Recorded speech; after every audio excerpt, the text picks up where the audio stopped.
Kublai Shubun Fibra Section 4 hakan ne kabdi umta an ka jimpentip nam ta gitu ki eligible candidate ki ba apply nam ta kini post jong ka LP assistant teacher LP government assistant teacher mo ki ba eligible nam ta ka interview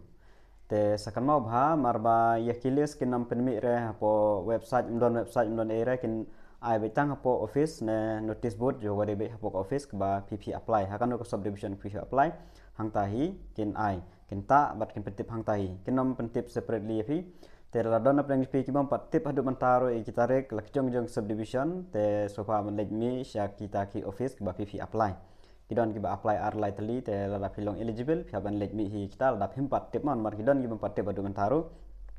te gitu ki ba apply ka UP ru te nomor ba tip te la kwa ban tip ye kita ki eligible lane kita ki rejected pya ban lek be syapo office kinta be syaka notice board be kinam penmi website penmi online don era kita pya penmi ban yo be yang tip kham ne pya ban lek be syapo office hagino ki office ki ba pi apply pi ma kade ada mokorwan de noston de merang na mta tar lek jong te hagne khobor mantap de kidan penmi nam itu ki ba long eligible ban lek interview kane kade po ribhoy kane be penmi pot khobor ma kane kade po ribhoy ba po amlarem subdivision tenamta ka ribhoy ongumno ba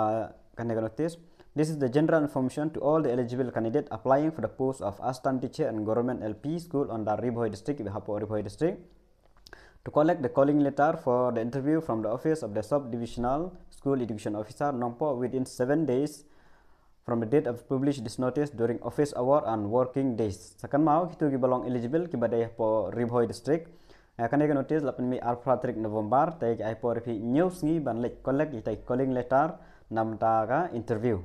te kitu ki ba apply nam ta ka Ribhoy district sakan mau ban lek la da phim padio jeng tip hadu mentaro te kini pen mi khobor ta ban lek mi po office ban collect ka ka calling letter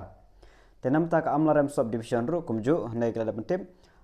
this is for general information that the personal interview for all the selected candidate to the post of assistant teacher and government lower primary school under Amlarem subdivision will be held on the Hilai Tarik 4, 5, 6, 7, 8 and 11 December 2023 respectively in the office of an undersigned from 9 a.m. onwards. Calling letter to the candidate will be issued on the 29 November 23 at the office of an undersigned from 11 to 4 p.m. Tekane ka ada 29 tang bala radon ki mempat yo pada ki candidate te kila ban let mi syapo office ban collect ki calling letter te tarik interview ladap ayang te 4, 5, 6, 7, 8 and 11 of November te kitu ki ba mi haka eligibility list te sakamau ban let mi haki office lara ka de ha kanu bhabi apply te kini bapin mi khobor ka de tangka Ribhoy district ka de po Ribhoy bat ka Amlarem subdivision te tangini ki jing tip thurishbon